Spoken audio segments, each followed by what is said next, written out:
Welcome to Inside AI, a podcast from the EPFL AI Center. I'm your host, Marcel Salate, professor and co-director of the EPFL AI Center. Each episode brings you fascinating discussions with brilliant minds from EPFL and across the global AI community. From groundbreaking algorithms to ethical considerations, from technical innovations to real-world applications, we explore the technology that's transforming our world. Whether you're an AI researcher, industry professional, or simply curious about the technology that's shaping our future, join us as we venture inside AI. Today I'm speaking with Andreas Goeldi, a partner at b2venture, one of Europe's early stage VCs, where he focuses on AI and machine learning, B2B SaaS, DevOps, and cloud infrastructure. Before investing, Andreas was a serial entrepreneur and technologist. He co-founded companies that scaled to hundreds of employees and led them as CEO before their acquisition. So one can learn a lot from Andreas because he sits at the sweet spot of building and backing, and he has decades of hands-on company building experience himself. Plus, he has a front row view of what's working in AI right now. And as you'll hear, he's still very hands-on, always testing the latest AI tools himself. I hope you enjoy the conversation. I'm here with Andreas Goeldi. Andreas, thanks for coming on the podcast. Thanks for having me. So there's actually, quite a few things we can discuss, and I'm very much looking forward to it. Maybe before we get started, and for people to become a bit acquainted with you and what you do, could you just describe briefly some of the key points in your career that bring you to this point? I will have introduced you before this conversation, but I still think it's always good to ask people about that, because some of the points that led them to where they are today and what they're doing are actually not necessarily always on their CV. Yes, very happy to do that. I started my career in technology 30 years ago, actually just after graduating from St. Gallen at the university. I was lucky enough to be part of a research group there that dealt with internet technology and its commercial applications very early on. And that led directly to my first startup that I co-founded with two friends from university. We were one of these, what you now would call interactive agencies. They built some of the largest websites in Switzerland and beyond. And that was quite successful. We grew very quickly, had a first exit in 2000, just at the peak of the internet bubble. And I then started doing angel investments on the side as well, in early stage startups. And after that was a lot of ups and downs. The dot-com bubble burst. So that was my first experience for how it's not going so well sometimes in technology. And after the company stabilized, I decided to do something else and moved to the United States for a study program at MIT, planned to be there only for 1 year, and then ended up living in Boston for a total of 12 years because I was very fascinated by the entrepreneurial ecosystem there, and I was involved in two more startups as the CTO. The first didn't go so well. We were basically killed by the financial crisis in 2008, among other factors. And the second one was actually quite successful. We raised about 30 million in venture capital, so I got to experience that aspect as well. And I built data science teams, engineering teams, technology, built AI models and so on. So we were in both companies quite early users of AI with the very primitive technology back then, of course, compared to today. And in 2018, my family and I decided that it was time to move back to Switzerland, and I got a call from b2venture that I still knew from my study days back then. b2venture is now 25 years old, just had our anniversary, and we are one of Europe's most experienced venture capital firms, and I joined here 7 years ago as a partner in our early stage fund, and I do most of our more technical investments, especially in AI, DevOps, big data infrastructure, and topics like that. So very enjoyable after many years on the entrepreneurial side to now be on the other side of the table and work with very talented founder teams. Mm-hmm. Okay, that's an amazing journey. So, I mean, to just piggyback on some of the things you mentioned. So notably, right, some of the things that you did, and of course, millions of others, were strongly affected by external crises that I guess in the dot-com boom, one could argue was of their own making, though of course it was the whole investment system as well that contributed to it. In the financial crisis, it was a completely different industry, but these things happen on a regular basis. And of course now since we're talking about AI and there are these massive valuations, and there is a sense out there by a certain group that thinks this is imminent. Is this something you share? I mean, I would say, it will come sooner or later, as these things always come. And they're impossible to predict. So I'm giving you an impossible task here, right? But I just wonder what your reading of the situation is at the moment with respect to, where we think we are on that trajectory to the inevitable, which it won't be necessarily a bad thing, because things obviously always then recover as they did with the dot-com boom. But what's your reading of the current situation? Yeah, that's a big question, of course. And I think the four most dangerous words in the English language, especially as it comes to businesses, this time is different, because it almost never is, or never is. Historically, technology has always gone through these boom and bust cycles, right? Back to the telegraph or railways or electricity even, not just the internet. And I think this is going to be true for AI as well. And AI has already gone through several cycles historically that were much, much smaller, of course, compared to what we're currently experiencing. But it's just plausible and to be expected that we are going to see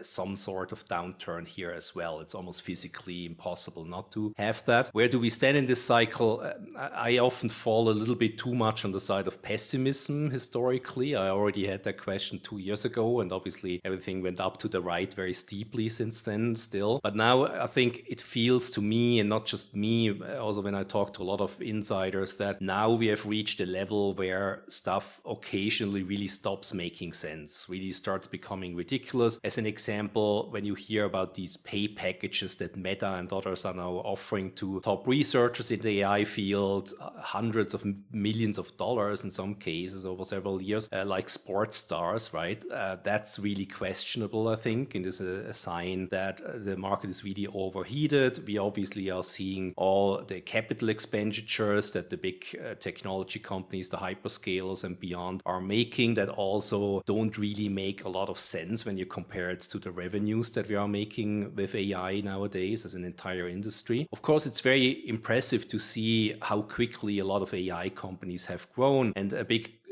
difference to the dot-com boom back in the 90s is, of course, that this time it's real revenue. Back then it was eyeballs and user numbers, right? Now it's really billions in some cases of actual revenue. But the question is, how stable is this revenue? How much more quickly can it grow? How big is the market really for these AI tools? And I don't think that anybody knows the answer to that, but it's very clear, I think, that we are now seeing a certain degree of flattening out. And one thing that we are very concerned as investors is really how stable is this revenue that you hear from some of these companies, because we are also seeing in some cases churn rates of 40% or more per month, right? So people try all kinds of cool AI tools, pay for a couple of months, and then they disappear. And that's, of course, not how you build a sustainable business. So I would say I'm quite skeptical that we are going to see further way up over the next 12 or 24 months. I think it has to cool down at some point. And one indicator is maybe that the capabilities of the latest LLMs, as just seen with GPT-5 that came out a few days ago, seems to flatten out quite a bit, right? So we have clearly seen that there was a lot of jumps in capabilities for a long time, and now it feels like these models are still becoming better, and especially the products around the models are becoming better, but it doesn't feel like the same degree of breakthrough that we had in the past. And I think you always have to be cautious when you see that the S-curve starts flattening out. That's often the sign that things might not go on forever as they have. Mm-hmm. Okay, very interesting. So, I mean, there's so many points, obviously, as you can imagine, I would like to attach to and dig deeper. But of course, I have to ask you about one of the first things you just said, which is that you're slightly more pessimistic or a bit of a pessimist. That's a bit surprising. I mean, you have this background as an engineer. You had all of these successful companies. You are now literally investing money into people who are probably just by nature enormously optimistic. So how do you how do you thrive as a pessimist in such a, or is that just sort of a sort of reinsurance, so to speak, against hubris, or where does that come from? That's maybe pessimist in relation to the VC industry, which of course is by default very, very optimistic. And what I mean by that is I try to be on the more realistic side for two reasons. First of all, I have seen ups and downs, right? And that's not true for every VC. I mean, if you have been in the industry only relatively short, then you have mostly experienced just things going up. I mean, in 21, yes, we had a peak and then it went down a little bit, but then it was caught immediately by the AI wave. So I think once you have seen a couple of real crises like the dot-com bust and like the financial crisis in 2008, you have a bit more of a sensitivity for, okay, things are not always that great, right? And that probably informs my judgment. The second thing is I try to be very close to technology and really get a very deep feeling for how this stuff is really developing. I spend probably several hours a day in these tools, doing my normal work, of course, but also experimenting to get a very deep understanding of how is this stuff really developing, right? Is this overhyped tool of the week, is that really so great? Or is it just somebody who tried it for 5 minutes and then didn't really dig deeper? And this also applies to companies that we are evaluating for investments. I always make a point to really sign up for these tools if that's possible and try the technology and so on. And to my surprise, that's often quite unusual, especially among European VCs. I sometimes hear from founders that I talk to, oh, we talked to 30 VCs and you're the only one who ever tried our product. And I'm always a bit surprised by that. But how that informs a certain kind of realism or pessimism, relatively speaking, is that you see that, yes, this particular product sounds fascinating on paper, great pitch deck, etc., great storytelling, but the product is still very early on, very rough around the edges. And that's not bad for an early stage startup that we are evaluating, of course, just normal. But it gives you a sense of realism of where things really stand. And the same thing applies to these very hyped tools, of course, that we see in the AI industry all the time, all the lovables of the world and so on. Of course, I try them, and I try to try them quite deeply with demanding workloads just to get a feeling for how ready is this really for real world applications. And very often right now, especially when it comes to agents that are, of course, extremely overhyped, my insight is, yes, this stuff is great. I use it all the time, right? Makes my life easier. But is it ready to solve the very hardest problems that a business has, where stuff really has to be correct? Probably not. We're not quite there yet. Mm-hmm. Okay. And when you say, so you said, right, one of the things that makes you pause a little bit is that notion that you're seeing, you have the sense that we are at the upper side of an S curve. Now, okay, I have a couple of questions about this. The first would maybe be, is it possible that that is an interpretation that just comes from the fact that we've been on such an incredible up ramp that in the past 2 years, with these real breakthroughs, I mean, I would say, broadly speaking, first ChatGPT, then GPT-4, then o1. I mean, I fully understand that there are other players on the market, but these were sort of really key breakthroughs in an extreme short amount of time, right? Historically speaking, that just even things that in the past would have been seen as major advances are just now like, yep, it's flattening out? Or do you think there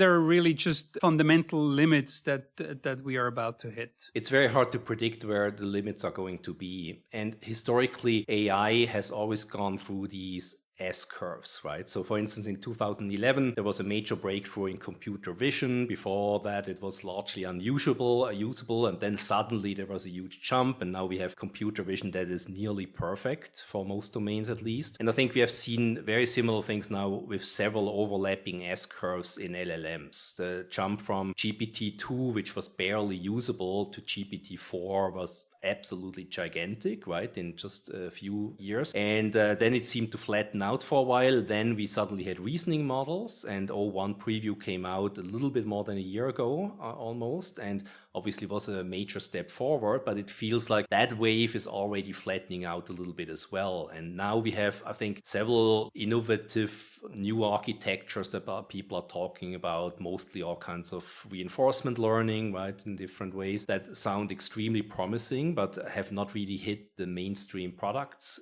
quite yet. And I'm very optimistic that we are going to see several new S-curves and several breakthroughs, but it's always very hard to predict when is that going to happen and how is that really going to end up in actual products that people can use. And I think that's also part of the fun of it, of being in this industry, right? You always get surprised. Nobody really saw reasoning models coming, at least not on how we use it now every day. Same with agents, right? The concept of agents has been around forever, literally, and almost, and now we suddenly have things that really deserve the name, but we are still in the middle of this development, probably still in the flat part of the agent S-curve, would at least be my perception. And the question is, how quickly can this take off to really become much, much more useful? So my point of view is, in other words, we are living in a world of overlapping S-curves. Stuff sometimes flattens out much earlier than you think. Sometimes it takes off much more steeply than you think. And that's very, very hard to predict. But I think with all the resources that the AI industry is now investing in terms of capital and talent into this, it seems quite certain that we are going to see several major breakthroughs in the next few years. But we don't know when that's going to be and what it's going to look like exactly.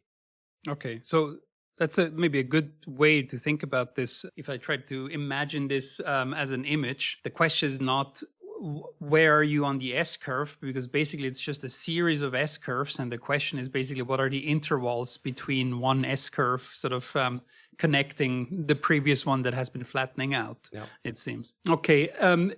Now, it's often been said in the past, 12, 18 months that even if technology advancement would stop today, there would be still enormous economic opportunities to be unlocked just with the technology that's just been provided to the world. You think that's true?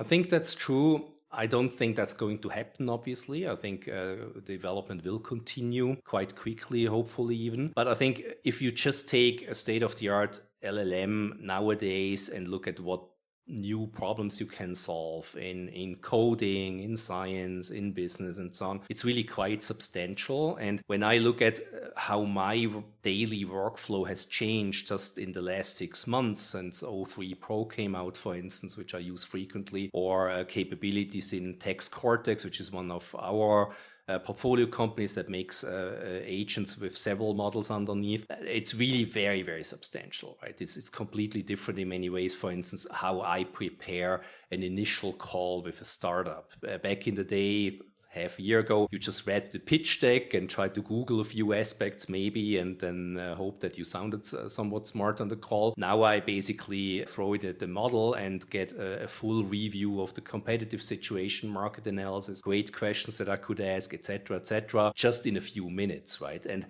that doesn't mean that I'm going to ask exactly these questions. Of course, I try to think about this, but it is like having an extremely bright agent assistant, at my side, right, who is super efficient at processing this information. And this is just one of countless use cases, of course. We see this in industry where you can suddenly now automate things that were very hard to crack in the past, especially when it comes to processing unstructured information and documents and so on. Suddenly you have huge performance gains in that. And also a lot of repetitive information processing that is just part of our economy. For example, one of my portfolios companies recently told me that they had cut down the time for their salespeople to answer a request for proposal from a prospective customer down from 4 hours to 10 minutes. So suddenly with the same amount of salespeople, they can cover many, many more customers. And these are very powerful advances, of course. And that's the technology that we have right now, right? It's just a question of how do we roll this out further? And I think one aspect that many people are underestimating is it's not just about model capabilities. It's especially also about how to get these models into workflows and especially how to feed them with the right kind of context. Because context in the sense of available data in most companies companies especially is very messy. It's in all kinds of systems. It's very unstructured and so on. And you can do amazing things with existing LLMs on top of that stuff. But getting it into the LLMs in the right format, in the right sequence, etc., is still very, very hard. And that's a problem that is quite distinct from the improvement of LLMs themselves. Right? It's almost a separate discipline now called context engineering. And I think that's where we are going to see a lot of progress in the next couple of years.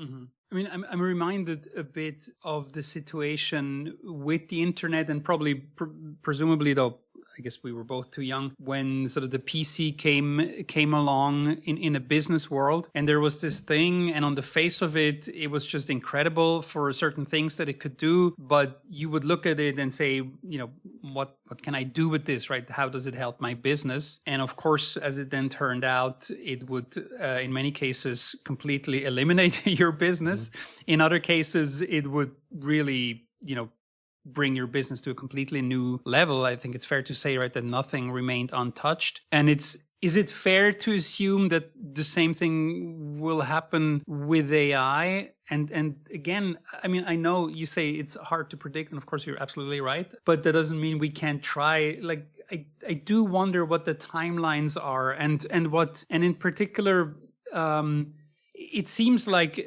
unlike the previous revolutions, it is still quite fascinating to see how now you have certain users and industries where, as you just say, it really changes the game. I mean, it's not just 10% more efficient. We're talking about many X's. And yet at the same time, we see the general uptake in the broader industry as a few percentage point each year. What's not connecting here, or what am I not seeing, if I put it like that? I think it's always a question of going through different phases when you adopt a new technology. And we've seen this, as you mentioned, with internet technology. The first wave of internet websites was all about information publishing and a little bit about e-commerce, right? But all the stuff that we are doing now, software as a service and so on, was technologically not easily doable back in the late 90s, for instance. And was also something that wasn't very natural to think that someday everybody will use all their software in a web browser over the public internet. That seemed like a bizarre idea as recently as maybe 98 or so. And obviously that had changed entirely the entire software industry. We've seen similar things with smartphones, right? The first iPhone came out in 2007. The first apps were pretty dumb, frankly, and didn't really do that much. And now it has revolutionized several industries, public transportation with things like Ubers and e-scooters that became possible, food delivery, travel, etc., right? Countless industries were heavily affected by the possibilities that smartphones brought. And I think AI will have these similar second-order effects that are typically hard to predict. But I think we can start thinking about what could that look like. And right now, as you said, we are in a phase where just automation of information logistics is kind of what we can do, right? So just shuffling information around, transforming information, accessing information in a more efficient way, that's obviously useful. But the question is, how can AI, with its capabilities, much more fundamentally change, for instance, the world of business, right? And of course, also the world of science. Can it come up with novel ideas? Can it come up with entirely new coordination mechanisms in business? For instance, in venture capital, we discuss this quite frequently because right now, venture capital is an extremely inefficient industry, right? So most companies have to pitch dozens of VCs to figure out if there's a fit. They have to pitch the entire story all over again every single time. They have to send the same information. VCs spend a lot of manual time analyzing this information. It's extremely wasteful. Why can't I automate this and just get a subset of all these companies that come out through our door and just talk to the 5 this month that really makes sense, right? And the AI already coordinated everything in the background. I can meet the founder and see if it's a fit. And that's just a trivial example, right? When you compare this to many other industries, we are seeing effects like that are still quite dysfunctional because it's early days in the job market, right? So job seekers now use AI to optimize their CV and their introduction letters using AI and personalize it for every employer. On the other side, the employer uses AI to filter everything. So it's just AIs talking to AIs. And that's probably going to, in the future, going to be a very smart thing to let AIs do all the coordination work. But we are not quite there yet where the market accepts that and has the necessary structure. And again, this is probably just going to be the early days of these kinds of second and third order effects that AI likely will have on many industries and many sectors of society. One thing that's also fascinating in this cycle is that, I mean, I guess in the internet cycle or certainly the personal computer cycle, much was driven by businesses. And then sort of the consumer angle came along later. And even when it came along, it was actually not super clear how to monetize it. Then, of course, the whole ad system was developed, and that changed it a little bit. But by and large, yeah, it's very different to sort of get real tangible revenue quickly from consumers directly. And that seems to have now shifted. But it almost seems like, at least from the outside, that there are many more individuals who are using AI tools and are paying for them as consumers, as opposed to businesses driving this. Is that the correct assessment? And are you seeing, I mean, with the startups that you are looking at, are you seeing similar patterns, or is that not the case? That's an interesting observation, and it might have shifted a little bit in the consumer market from buying hardware to buying software now, right? So traditionally, consumers were very reluctant to spend a lot of money on software because a lot of stuff was available for free, etc. But it was normal and has been for a long time that you spend several $100s on a smartphone or on a home computer, etc. And now it has shifted to spending quite substantial amounts in some cases on software because AI is just so useful and you see the immediate benefit of it. And I think that's probably going to continue. We're still at this price point of every tool costs $20 a month, right? And I don't think that reflects the value in many cases. It's like 2 Starbucks coffees or something like that. And feels like ChatGPT is a lot more useful than 2 coffees to me. So I think we are going to see a bit of a wave of how people suddenly start thinking about spending money on something intangible like software or like AI functionality. And we are starting to see that in some of our companies, definitely. And for instance, DeepL, the translation company, which is one of the superstars in our portfolio, has had consumers or self-serve users in the prosumer world for a very, very long time, millions of users, right? And we have others like Text Cortex, who, for instance, has a lot of students and academics as customers. And they often come and go whenever they have to write exams or big papers. They pay for it and then they disappear again. So it's a very different world compared to the world of B2B customers. And I think a lot of companies are now getting used to this new world where maybe the delineation between what is a consumer and what is a business is not even that clear cut anymore. When you look at tools like Lovable, they clearly have a lot of consumers who pay for that just to make their personal websites or experiment with something. And then very often this even turns into a little business or side project that can make money and so on. So it starts to mix up things quite dramatically. And I think this is an interesting time because the smartest companies will definitely try to experiment with what can we charge consumers for? Where is willingness to pay for these kinds of things? And I'm quite convinced that we are going to see extremely substantial businesses that figure that out. Yeah.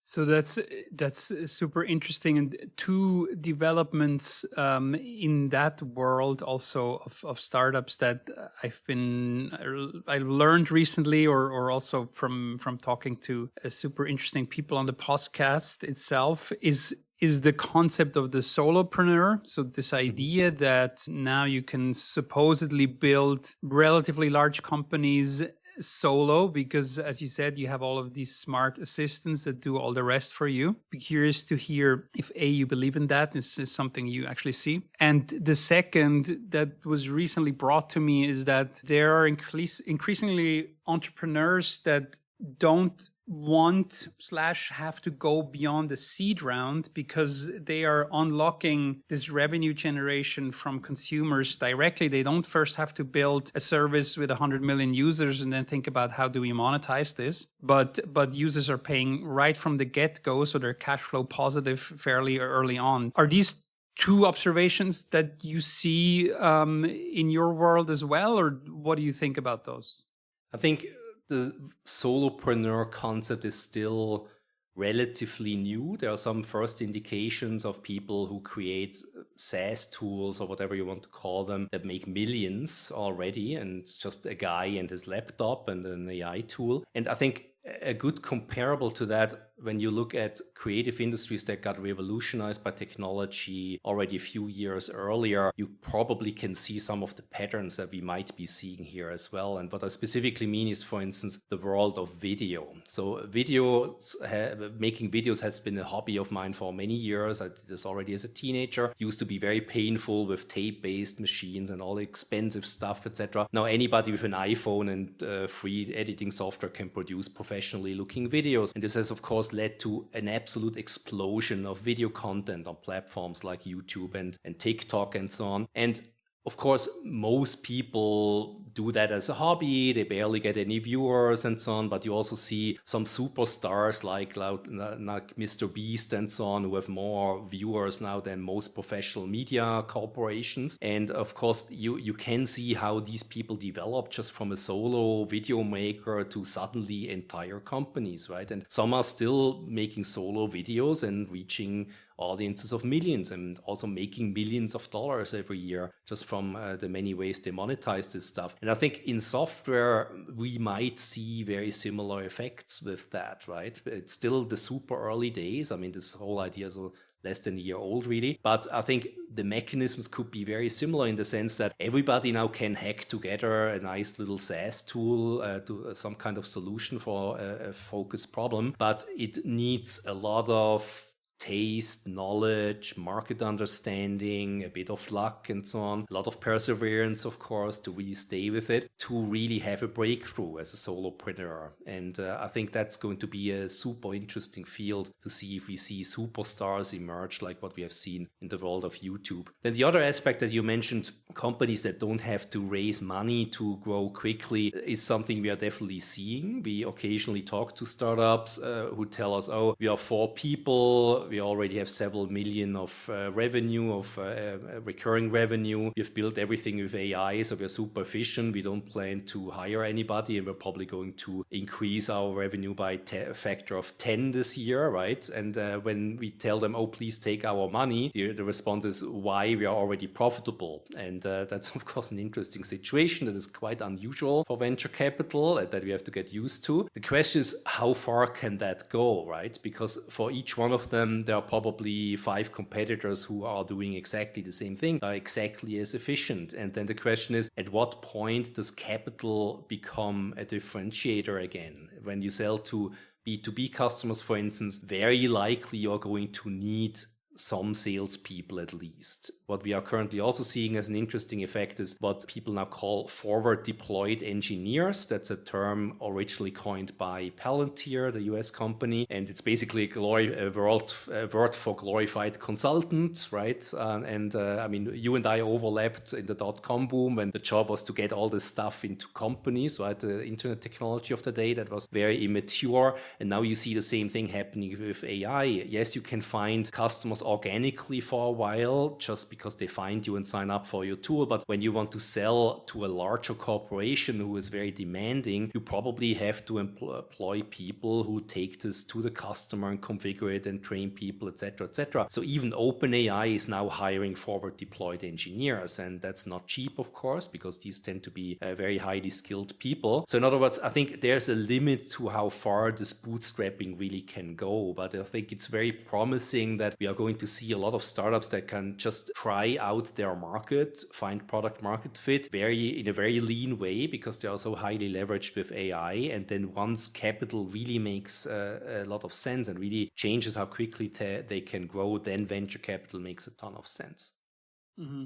Yeah, I mean, I think with both of these dynamics, right, the sort of making revenue early and then not needing in quotes more capital, and this idea that any even solo people can just build an amazing business. I'm also, I mean, I find it fascinating, and I see how that can happen, but it also gives me those vibes of that somehow not sustainable, because if it is, it's just too good to be true, right? If it is that easy, then any economic sense would immediately tell you, well, then you basically have no moat, right? Everybody can do that unless you're somehow really exceptional, and it's not, the honeymoon is not gonna last long. And it reminds me a bit of the story that JP Fricker told me, the CTO and co-founder of Cerebras, who sort of reflected on that European issue, and I guess we can discuss about that as well, where he always incentivizes, especially European founders, to raise more money, right? Which is a very non-Swiss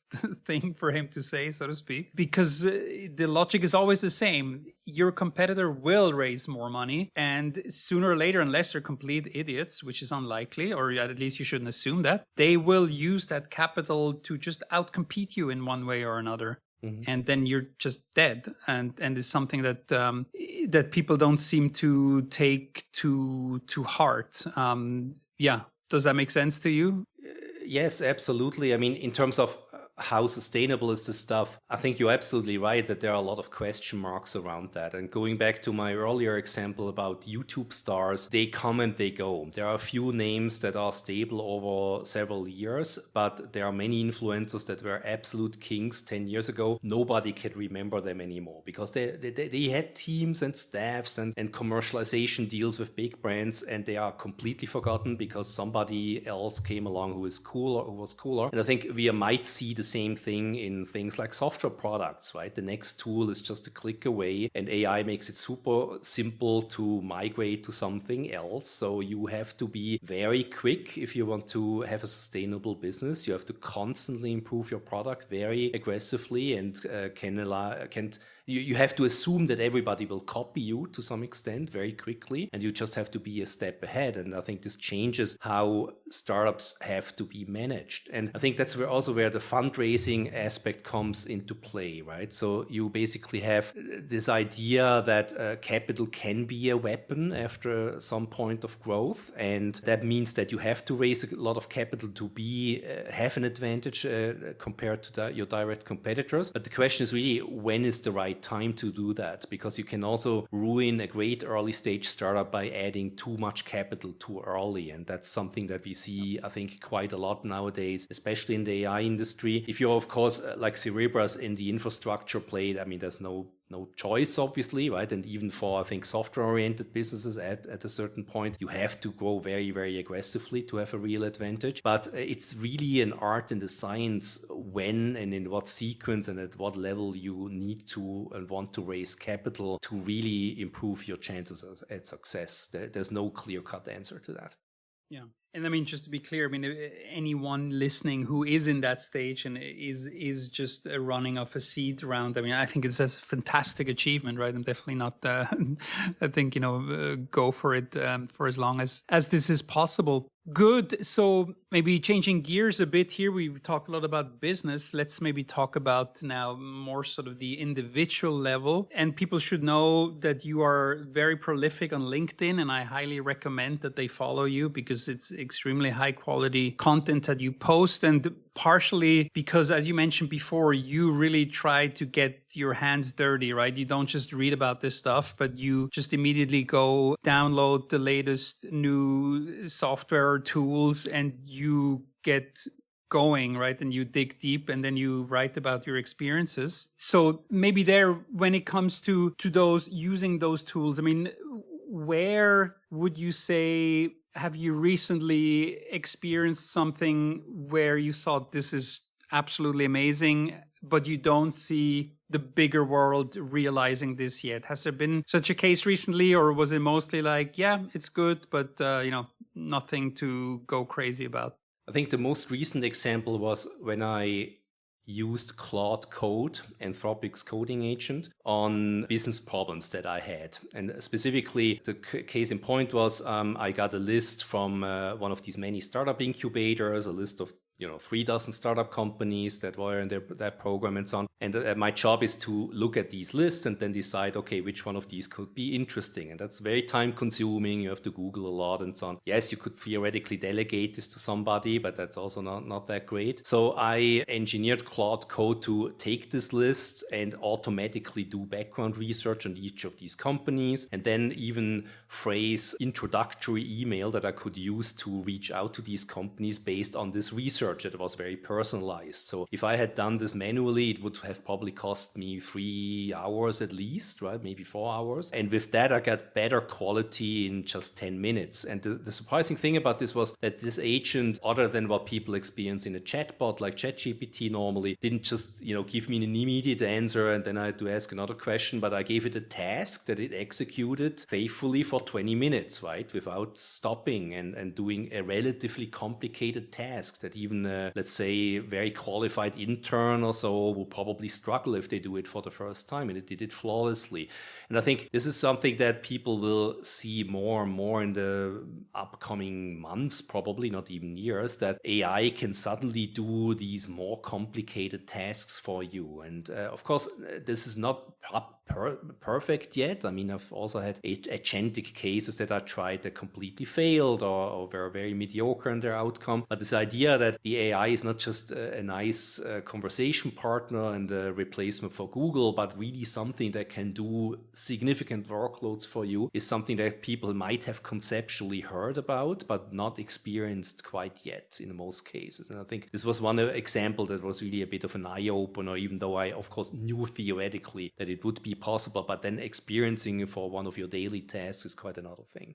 Yeah, no, that's definitely true. There's always a huge difference in that. So that maybe is a good segue over to another issue where I think there is some daylight between you and me in how we look at this, and that's jobs, right? Jobs in the future of AI. So maybe, right, before I ask you, just an extremely small summary about my view on jobs is that AI is going to be great for jobs because for many reasons. But first, as you say, I mean, it makes a lot of things that are automatable, and that's very rapid, and it's not necessarily always the stuff we enjoy doing. And so we just get to do the things that we actually enjoy doing much more rapidly. In addition, I think it will just change the sort of surface, let's say, area of the things we actually will do with the time that is left, because our jobs famously don't just eventually become a 2-hour week, right? That just doesn't happen. It fills up with other things that machines can't do yet, and that's typically interesting stuff. And then third,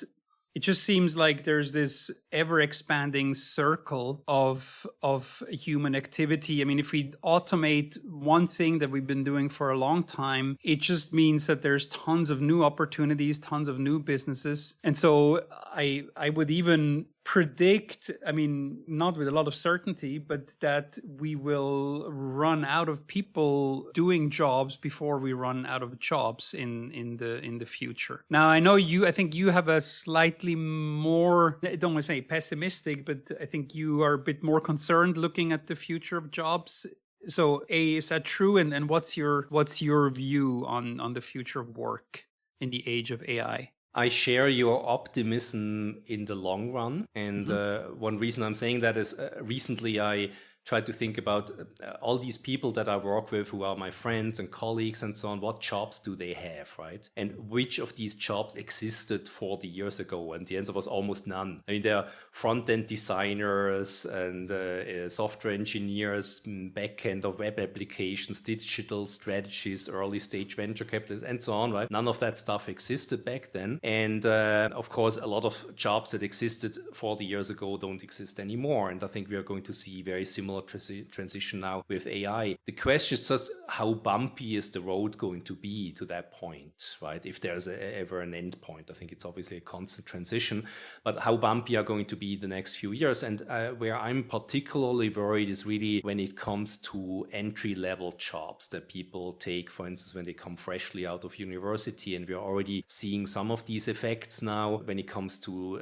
junior developers, when it comes to junior lawyers and so on, even analysts in the financial industry. These are a lot of jobs that have historically been doing tasks that you now can automate with AI as it is already, right? And I hear from quite a lot of our companies in our portfolio, well, we are not going to hire junior developers anymore because why would we, right? We can hire a senior guy who is very good at using AI tools, and this can replace 3 junior engineers easily, right? Better quality probably. So the question is, okay, what happens to all these young people? And I occasionally give guest lectures at universities, and by now I'm quite radical and tell people, hey, by the way, this entry-level career that you planned on having once you graduate here, that probably doesn't exist anymore 2 years from now, yes? You really should try to get as fluent as possible and as sophisticated as possible in using AI tools beyond just, writing your homework paper with ChatGPT's help. Go beyond that, right? Spend hours and hours on that stuff and get really good at it, because that's going to be what your job is going to look like. And if you are really good at automating yourself and being extremely productive with AI, you are going to have a huge competitive advantage in the job market. And I think that's going to be a phase of transition now that is going to be quite bumpy and interesting. I am, to be honest, not convinced that universities, for the most part, have really started to understand that. I think most have now embraced the fact that there's AI and that we have to somehow allow using it, and some are even doing it very proactively, which I think is great. But what does that really mean for how we teach young people and for how we test their capabilities in exams and so on? That's still very unclear. And I think we are in the middle and just at the early stages of this entire process and of this entire discussion. I know you recently published, I think on your LinkedIn, a statistic that showed that AI was actually by far not the biggest influence on more unemployment with young people. I thought that was very interesting. I think the statistics are now all over the map. I've seen many different sources. It's quite an interesting discussion. Yeah. Well, I guess it's just also still so early days, and it will probably be also a bit tricky to really draw out, really the signals and what is really causal here and what's just noise. But it's very interesting that you say that, and it's good that you're honest, because that's makes for more interesting conversations. There are these 2 points where, on the one hand, again, I'm asking myself just what I know about economics. Is that really a sustainable situation? Is it just not going to be the case that the more senior developers will just, because they are getting so much more efficient, they will also become much more expensive? And all of a sudden it becomes again quite okay to hire a junior person because they're not costing you an arm and a leg. But the question is, okay, when will that happen? And will there be like a 5-year period where really people will perhaps find it harder to find that first job? That's I guess really an open question. But the second is, and since you are talking to a professor, what are we not doing that we should do?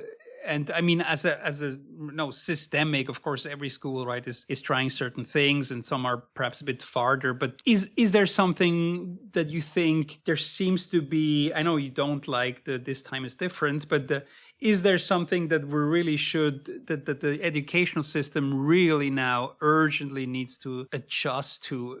And at what level? Because often, of course, sometimes also people look to us, the universities, and say, oh, you should really. And then, of course, we say, well, the material, I'm sorry, right? I'm not really calling people material, but the students, right? The people as they come in, I mean, they also come with a certain experience and knowledge. And you cannot just put absolutely everything on these last 4 years of their education. And by the way, in most countries, at least in Europe, that is anyways only 10 to 15% of the population. So how do you think about the educational system in this world?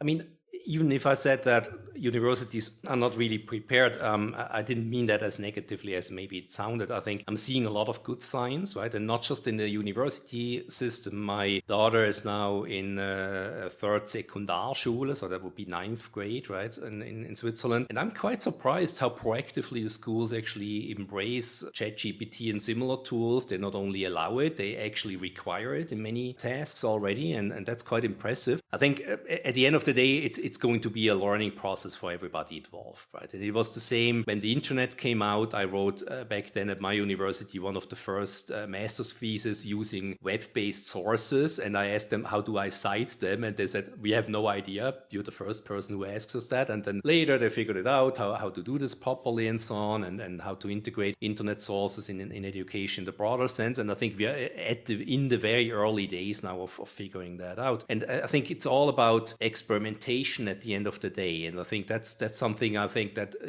many universities could maybe do a little bit more proactively, just understanding we don't have to present a final packaged product to our young people, right, to our students, but it can be a bit experimental. And yes, there will be some complaints because people feel that they deserve a polished educational experience. But I think if people are being honest and realistic, and I think most students probably are, when you point them to it, they will understand that this is now a very unusual time. It's a time of great opportunity, and the more aggressively you experiment with new forms, the better you are off. And I'm still very grateful to my alma mater, the University of St. Gallen, because they experimented very early on with ways to use internet technology for education. We had common projects back then in the early 90s already with an American university, with Babson, for instance, and collaborated with another team of students across time zones and so on. Unheard of in the real economy, but we already did it, right? And that was really quite an eye-opener. And I think being innovative and going beyond the usual packaged ideas of education is going to be absolutely crucial for everybody involved. Yeah. So, I mean, just to be clear, right, I agree with you. I think the universities should do more. I don't think they're doing enough, right? And I definitely think that's true. I'm not making an exception here for EPFL, even though I think everyone is trying their best. But I think we could do much more, and we're trying to do much more, because ultimately it is our job, right? If at the end of the day, people coming out of university are not finding jobs, which I still contest, right, given the latest figures that I've seen. But nevertheless, we need to keep an extremely close eye on that, because if that turns out to be the case, then we can clearly not say that's on them, right? Then clearly our job is not done properly, and that's why I think this question will be so important to really look at and get a sense of, okay, is that actually really true? What would you say though for, again, right, this especially here in this country, but also I think elsewhere? I mean, always have to remind ourselves that the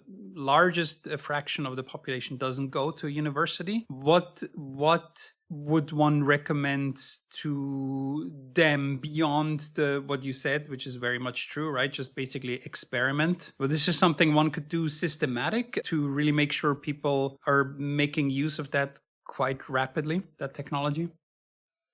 It's probably hard to really systematize this across the entire economy. I think many companies have definitely started experimenting with how they could train their people on AI, and are not only allowing them to do that, but also really encouraging them. Unfortunately, we also see sometimes the opposite of more traditionally minded companies that really say, oh, you can only use approved tools for your job and so on, and then people end up using their personal ChatGPT account anyway, right? So in some cases, you see that employees are much more advanced than companies, especially younger employees are using the stuff quite aggressively and just teaching themselves. And I think it's hard to really have a policy, this prescription, how that could be changed. At the end of the day, I think it sounds a bit tough maybe, but it's almost a Darwinist process to some extent, right? I'm quite convinced that through AI, we are going to see an economy in the next few years of multiple speeds. There will be companies that embrace this technology across their entire employee base as well, very aggressively, and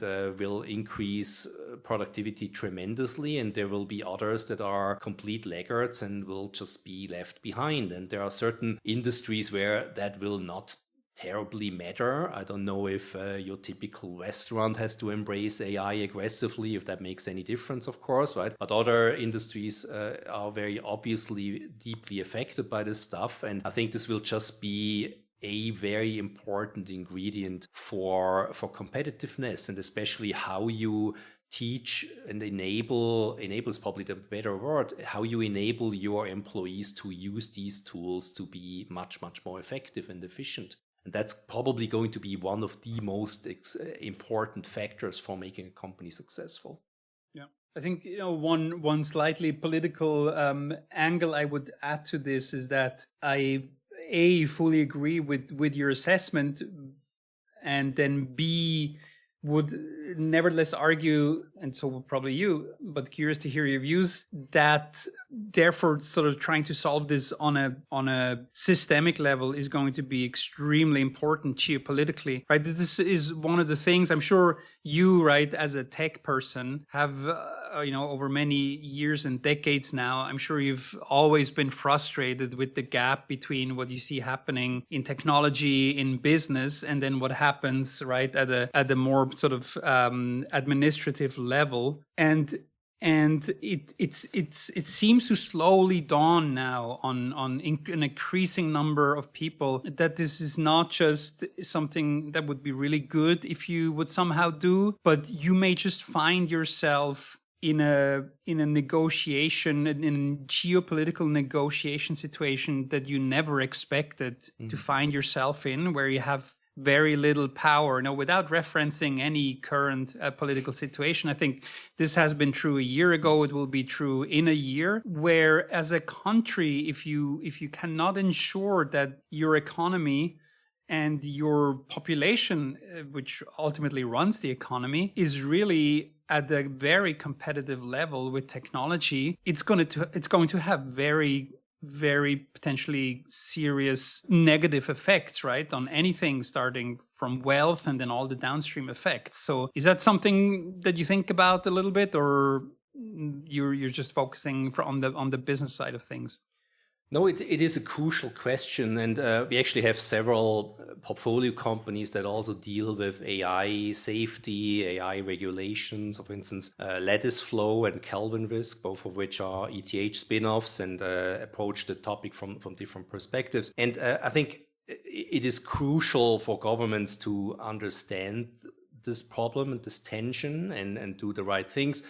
I am not completely certain what that could be in terms of proactive policy beyond education and beyond maybe, encouraging government agencies to embrace technology a bit more aggressively than they typically do that. I think the regulatory side in the short run is going to be very crucial. And one thing that I'm obviously very worried about is that, as usual, Europe is very good at regulating stuff and not so great at building stuff. And we see this problem every day with our portfolio companies, especially when they sell to companies in Germany. You always have this data protection guy in every German company who then introduces a half-year compliance review and so on, and everything has to be tested before anything can be rolled out, etc. And this just destroys competitiveness immediately. I mean, I'm also a big fan of safe AI and having a reasonably regulated environment. Don't get me wrong, right? I'm not for Wild West, but the way this is approached in Europe is very destructive in many ways. And I think for a small country such as Switzerland, that's actually an opportunity if we can find a way of being a bit more pragmatic, the way we maybe were with crypto, right? Regulation that was quite pragmatic. Maybe we can do this even better with AI and just create an environment where companies can use these technologies very efficiently and without having too many worries about the regulatory situation. And I think the government also has a role to play, not just in fostering all kinds of programs, but also being a customer.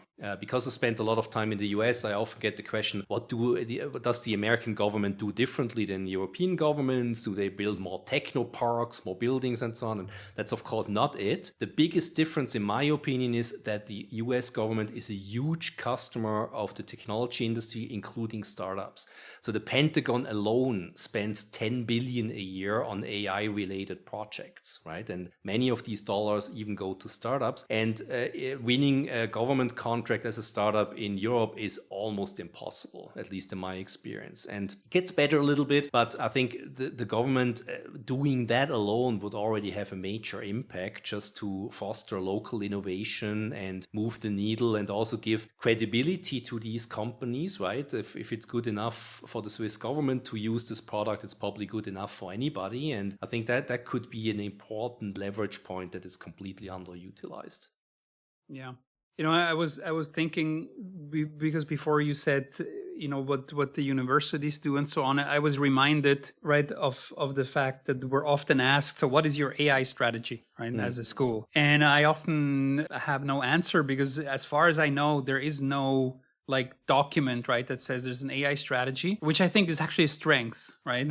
Because otherwise, if you already have an AI strategy very early on in AI, then you follow a path which may be completely wrong. The strategy in principle should be one word, and that's experiment, right? Or experiment and try to be safe, right? I guess a slightly longer version. And that's, I think, also what we would like to see at the various government levels. And, just to add to your point, I mean, it's not only that they buy this stuff, but of course, they're also very proactively, at least historically. I mean, now, of course, we may be entering a different phase there. But famously, I mean, Silicon Valley comes out of a government sort of funded, right, endeavor of building. I mean, the history of Silicon Valley is basically started with government funding, building infrastructure, ultimately, of course, for military uses, and that's also something that we don't do.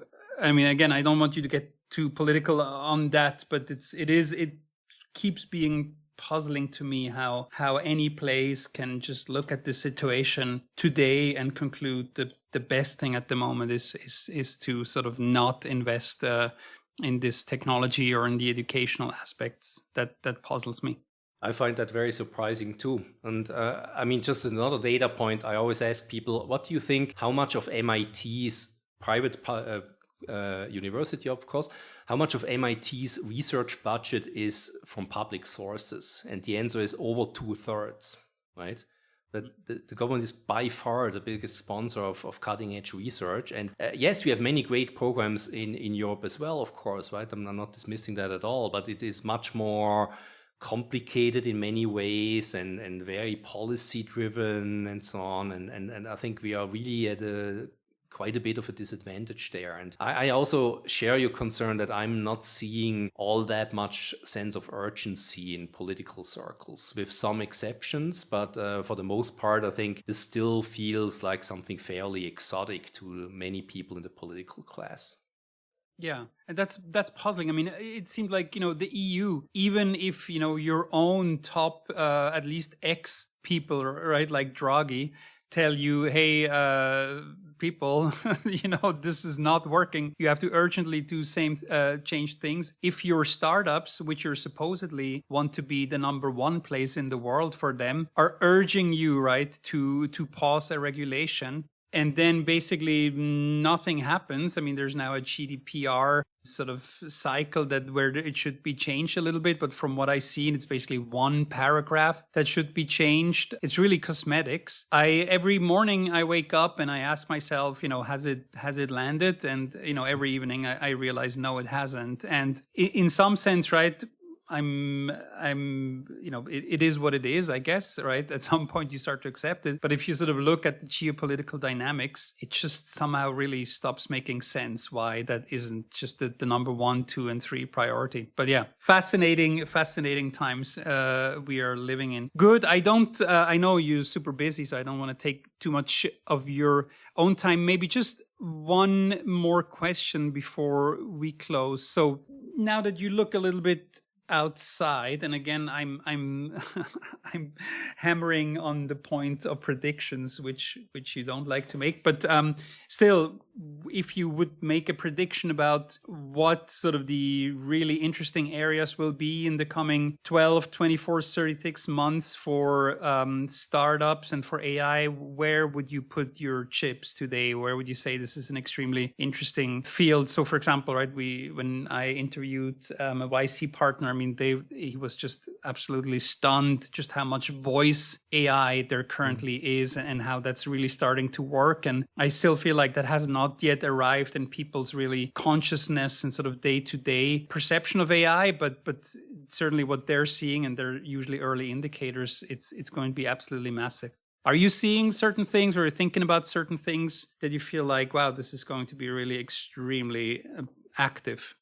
I think a lot of the building blocks like LLMs, like voice models, like computer vision, like video generation and so on are now in place and are already, as we discussed earlier, on a very solid quality level that is really useful. And this will, of course, continue to develop. And we are now clearly shifting into a mode where using that stuff for specific applications is going to be the next interesting field. And this is a little bit different because it's not going to be around just a handful of companies like the foundation model business, right? Where you realistically only have maybe a dozen players that really matter in today's market. But it's going to be literally thousands and thousands of companies who can build solutions for specific problems. And that's going to be fragmented for a while. But also, as we discussed earlier, there are certainly going to be emerging winners who play this in the right way, who make the best products, who raise capital in the right way and deploy it in a smart way. I think that's going to be the next huge race. And we're already seeing many, many signs of that. It will feel less spectacular because you don't have these iconic products like ChatGPT, right? If you optimize the purchasing process of an industrial company, that's going to be economically tremendously useful, but it's not something that you will read about in your Sunday newspaper, presumably. So it's on Twitter or whatever. So I think we are going to enter this mode of these more almost pedestrian feeling things, but that have the real economic and societal impact. The interesting thing for Europe especially is what role we are going to play in consumer AI. Traditionally, we have not been great at consumer facing stuff. I mean, all the social media companies basically were American with very few exceptions. And maybe there's an opportunity here for European companies to make something happen, but I'm not seeing a lot of signs there. I think my bet is clearly more on these very specific applications, and especially here in the Alpine ecosystem, right? Going from Grenoble, Lausanne, Zurich, St. Gallen, Munich, and up to Stuttgart, Heilbronn, down to Milano, Turin, and so on, is probably the strongest innovation ecosystem right now in Europe by far. And I think has a lot of industrial traditions in financial services, etc., pharma, biotech, obviously. And I think this is a very, very strong position to build upon with AI technology to really build breakthrough applications for very specific business problems and companies that can become very, very large. And I think alone what we see in robotics, right, coming out, especially out of the two technical Swiss universities and beyond, is really amazing and mind-blowing. And I think that makes me very optimistic about the future that we have, especially in this part of the world. Yeah. Yeah. Also, I think drug development, sort of protein companies around here, but also, of course, in London, which I still count to Europe. I think that there's a ton of super interesting things that could happen here. And that are already happening. And of course, I mean, I know you mentioned Lovable before, but I still find that I'm still cheering on, of course, on that as well. I like to use it, even though I don't use it all the time, but just I think the fact that they managed to build this in such a short amount of time out of Stockholm and are just very committed to that place, I think it's something to root for. Who knows, one day they may also feel the pull too strongly, but at the moment it's a great success story to cheer on. I think just as a quick parenthesis, Sweden has always been a fantastic ecosystem. I mean, already in the first internet wave, it was tremendously successful. Obviously, Spotify is pretty much the only real consumer product that really came out of Europe, and I think they have great mentality and talent there to dominate also in certain consumer categories. And again, I think in German-speaking, French-speaking Europe, we are a little bit more geared towards industrial applications and pharma, bio, and so on. And I think that can be a very strong mix. Yeah, agreed. Good. Well, thank you very much. So, if that was super interesting, and if people want to find out and learn more about you and what you do, what are good places to find you in the cyberspace? Well, you can easily find me on Google. I'm very transparent on LinkedIn. You can also use our website, b2venture, so that's b2venture.vc. My profile and email is linked on there, so I'm easy to find. And Excellent. always love to talk to interesting people, especially, of course, interesting startups. Sounds good. Good. We'll hope for many to come, and I'm sure we will continue this conversation in many shapes or forms. But thanks again for taking your time. Thank you.